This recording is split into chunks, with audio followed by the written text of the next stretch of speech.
combate. Bom, vamos seguir lá em Brasília, mas agora para conversar com o nosso repórter André Anelli, porque numa conversa telefônica, o presidente Lula discutiu com Donald Trump a cooperação no combate ao crime organizado. E essa foi a primeira vez que Lula e o presidente norte-americano conversaram desde a invasão dos Estados Unidos à Venezuela. André Anelli está ao vivo conosco. André, traz mais detalhes dessa conversa. Durou cerca de 40, 50 minutos. Lembrando que durante o encontro entre Lula e Trump no Conselho de Segurança da ONU, durante a Assembleia, os dois trocaram WhatsApp, trocaram telefone. Fica liberado quando quiser me ligar, conversar. Fica tranquilo, já tem meu telefone pessoal e, de certa forma, essa primeira ligação aconteceu. Traz mais detalhes dessa conversa, os principais destaques por aí. Seja muito bem-vindo aqui ao nosso Novo 3 em 1.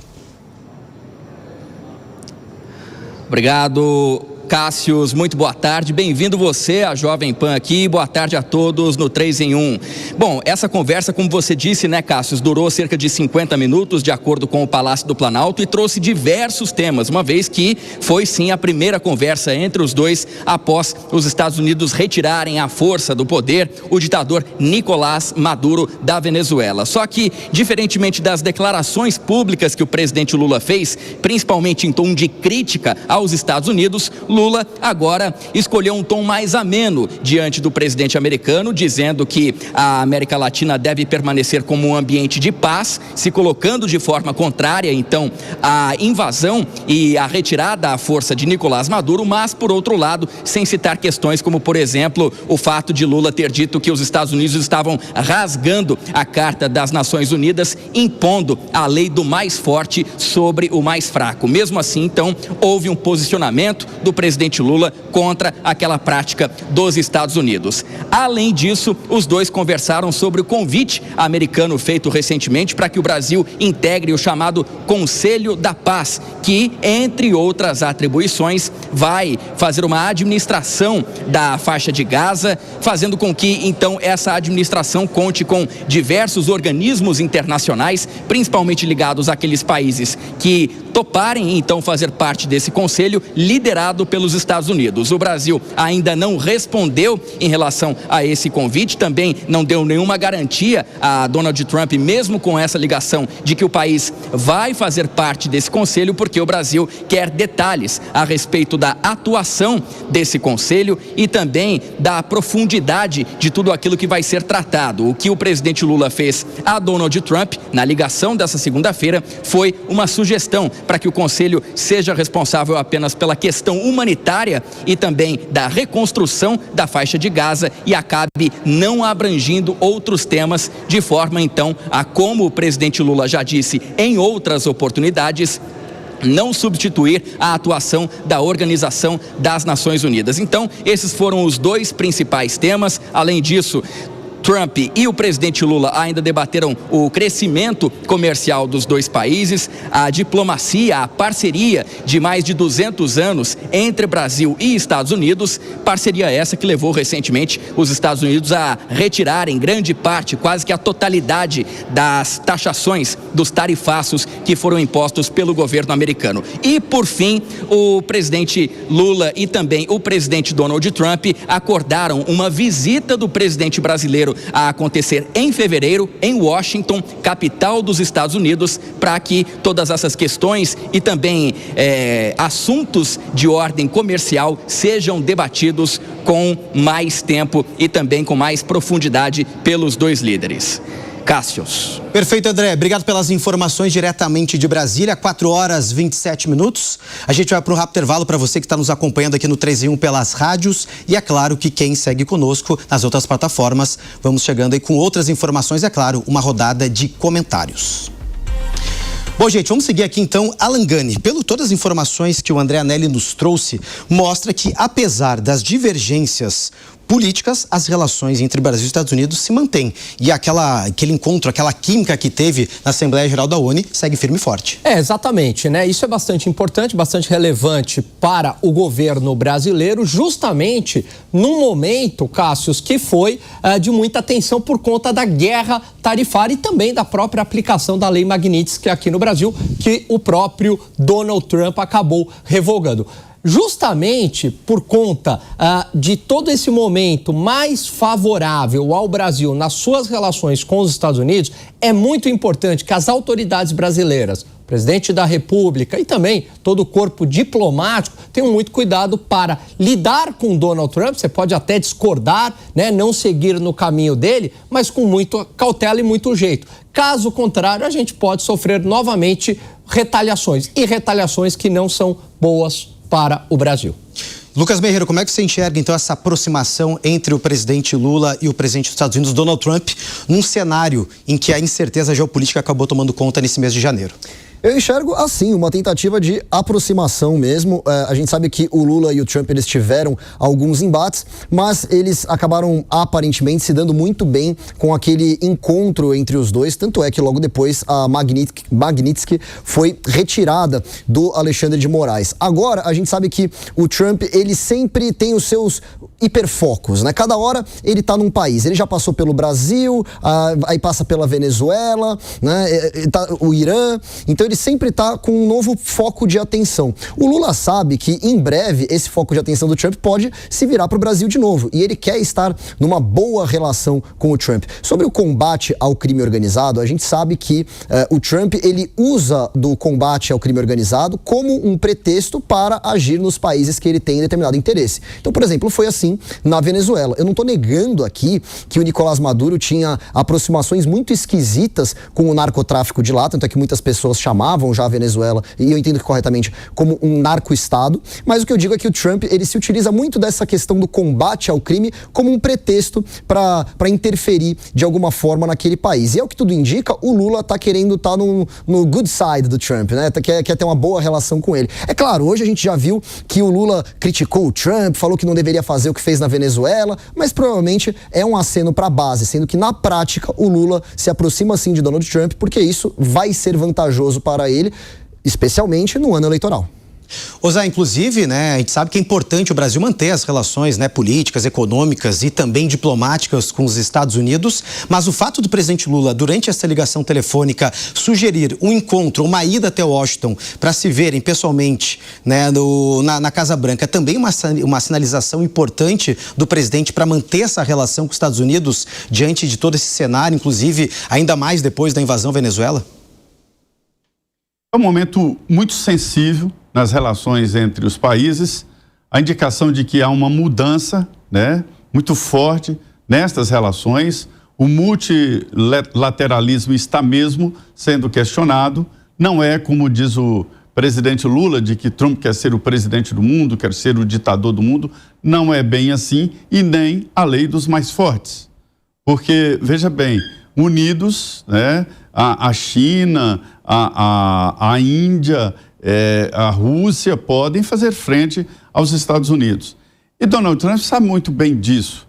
Os Estados Unidos só foram derrotados por eles mesmos na Guerra do Vietnã, onde perdia a guerra internamente através da guerra de informação. Então não existe essa possibilidade de ninguém assumir uma posição de ditador do mundo, porque a união contra ele fica muito forte. O Brasil está no meio dessa disputa pela América do Sul, que de repente descobriram que aqui somos um continente muito importante pelas reservas minerais e até pela força estratégica, né, do posicionamento geográfico. A Argentina é aliada de qualquer forma com o presidente Donald Trump, né? O Milei faz essa relação. E o Brasil ficou ali imprensado. Essa resposta do Brasil é muito importante sobre aceitar ou não fazer parte do Conselho de Paz para restabelecer a faixa de Gaza, né, a Gaza. E aí, não é só essa resposta, mas também a relação.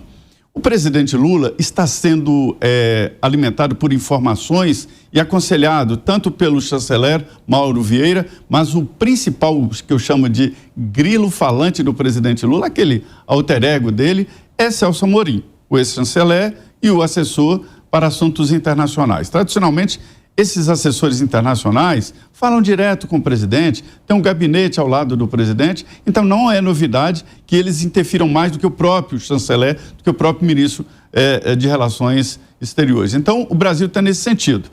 Achei uma boa proposta, até porque fala a língua dos Estados Unidos. Os americanos descobriram que, fazendo um estrangulamento econômico, o crime organizado padece.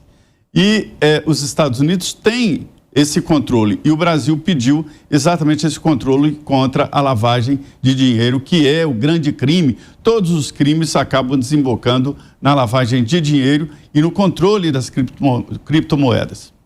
Bom, outro ponto também bastante sensível que eu quero tocar aqui com o nosso time de comentaristas é sobre a adesão ou não do governo brasileiro no Conselho de Paz em relação, à reconstrução de Gaza. Foi um assunto que foi debatido, foi tocado ao longo dessa ligação telefônica entre Lula e Trump, mas o presidente brasileiro ainda não bateu o martelo. Então, essa dúvida é muito grande. Será que o Brasil vai entrar ou não? Muitos países já recusaram, outros foram desconvidados, por exemplo, o Canadá, e muitos também aceitaram. Mas o presidente brasileiro está adotando neste momento cautela. Fábio Piperno, gostaria de te ouvir também em relação, porque o presidente Lula, de certa forma, fez um pedido para Donald Trump, esse Conselho de Paz, ele tem que discutir apenas aí esse início do cessar-fogo, essa reconstrução da faixa de Gaza, deixando outros conflitos de lado. Você acredita, se esse pedido de Lula for atendido, há uma chance do próprio presidente brasileiro aceitar? Ou pelo menos a gente pode ter pelo menos um cenário ainda do Lula talvez tentando empurrar com a barriga cada vez mais, porque nessa balança de aceitar ou não precisa ver o que é mais benéfico para aí, a questão do governo federal. Cássio, o Lula é um dos líderes mais experientes do mundo. Então ele sabe que esse pedido não vai ser aceito nunca e ele fez para não ser aceito mesmo, para ganhar tempo. Eu acho que para o Brasil, e especialmente para o presidente Lula, o melhor cenário do mundo é que essa proposta, de alguma forma, acabe se dissipando e caia no esquecimento. Aliás, o presidente do Brasil é mestre nisso. Para que decidir agora sobre uma questão como essa? É bem verdade, sim, que o Lula faz um discurso, muitas vezes, voltado às suas bases e voltado também para convertidos. Isso é fato.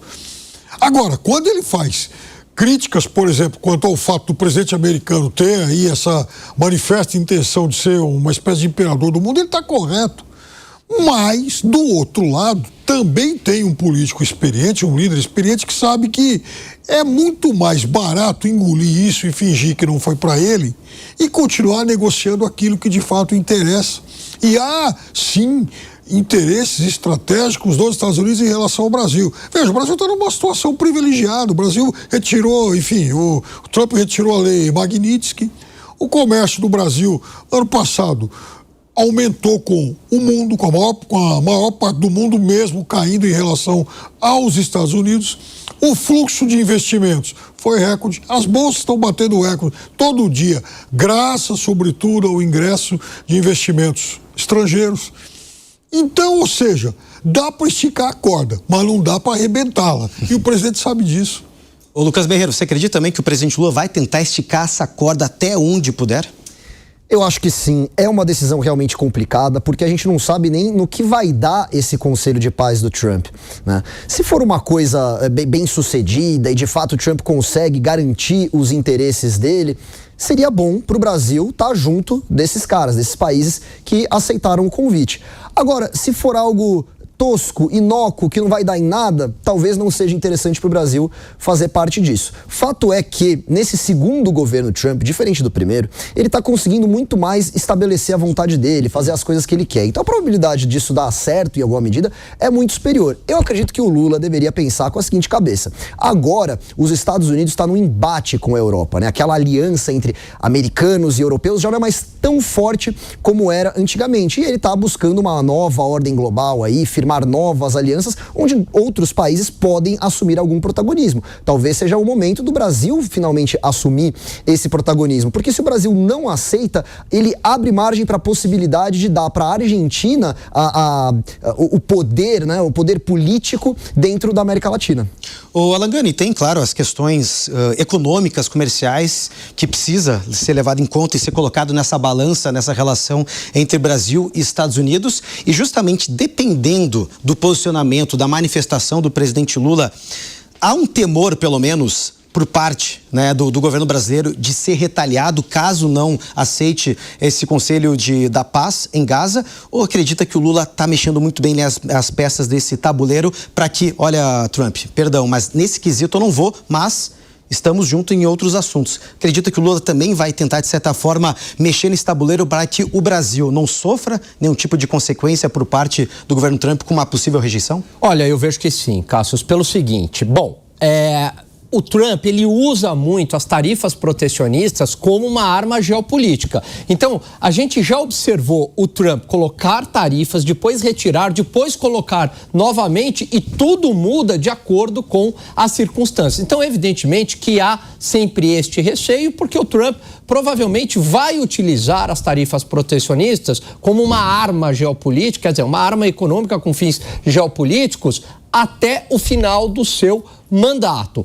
Aí, a diplomacia brasileira, o próprio presidente, precisam ser bastante cautelosos. Quando o presidente fala de uma maneira protocolar ou conversa diretamente com o Donald Trump, ele vai bem, né? Agora, o meu receio é quando ele fala para a sua própria base, porque há dois discursos. Existe um discurso para a base, que aí é claramente um discurso anti-imperialista, anti-Estados Unidos, etc., com palavras mais duras, e há aquele discurso muito mais político, muito mais habilidoso, quando ele fala ali para as autoridades norte-americanas ou em fóruns mundiais. A questão é, como é que Donald Trump recebe essas informações de dois discursos que são antagônicos? Alan, mas tem uma coisa, tem uma sutileza econômica nisso aí. As tarifas, elas impactaram demais em um primeiro momento e o mundo todo sentiu. Todo mundo que foi tarifado sentiu o golpe. Só que, à medida em que o tempo passa, esse impacto ele vai se diluindo, porque agora também já há uma prevenção. Todo mundo sabe que está sujeito a receber algum tipo de, digamos, castigo tarifário caso não siga o imperador. A arma não é tão mais eficaz como no primeiro momento. Já começou a diminuir a eficácia, até porque todo mundo passa a buscar outras alternativas. E querendo ou não, uma das alternativas para a União Europeia é justamente o acordo com o Mercosul, para tirar essa dependência da China. A gente está vendo aí os Estados Unidos avançando cada vez mais, a Rússia também, e a União Europeia ficando para trás. E o acordo justamente é uma forma de conseguir avançar e até mesmo o próprio Mercosul conseguir, de certa forma, ter alguma vantagem. É o famoso acordo que é bom para todos os lados, né? Exatamente. Cássio, aliás, é bastante interessante que talvez algo que o próprio Trump não esperava era que justamente os países começassem a buscar alternativas em relação aos Estados Unidos. Talvez ele também não esperava a própria reação da China, que foi muito dura, né? Ameaçando parar de exportar as terras raras, o que colapsaria a indústria norte-americana, principalmente a indústria bélica. Mas o mundo começou a se rearranjar com outros acordos comerciais. É claro que do outro lado lá também ninguém é bobo e agora isso também está no tabuleiro lá dos Estados Unidos.